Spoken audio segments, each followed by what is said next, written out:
Hello नमस्कार, मी मोनाली पाटील मोना लाईफस्टाईलमध्ये तुमचं स्वागत आहे। आज मी रोहू मच्छी फ्रेश अशी बाजारातून घेऊन आली आणि फिश करी करणार आहे। तर त्यासाठी पहिले एका बाउलमध्ये मच्छी टाकून घेतली, चांगली धुवून घेतली। हळद, मिरची पावडर, अद्रक लसूण पेस्ट, लिंबूचा रस हे सगळं टाकून मिक्स केलं। त्यानंतर मीठ देखील टाकलं आणि सगळं मिक्स करून ना अर्धा एक तास मॅरिनेट करायला ठेवलं। त्यानंतर जेव्हा मला भाजी करायची होती त्यावेळेस मी तेलामध्ये असे फ्राय करून घेतले। पहिले फिश फ्राय केले ना मस्त अशी भाजी लागते। तर मग हे फ्राय झालेले आहे ना, तर ते मी काढून घेतले आणि त्याच तेलामध्ये मी कांदा, अद्रक लसूण पेस्ट, टोमॅटोची प्युरी असं सगळं टाकून मिक्स केलं छान असं।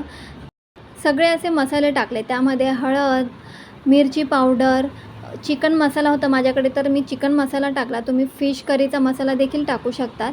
तर असे धनिया पावडर वगैरे सगळं टाकून ना चांगली अशी शिजली ना, मग त्याच्यामध्ये पाणी टाकायचं, नमक टाकायचं।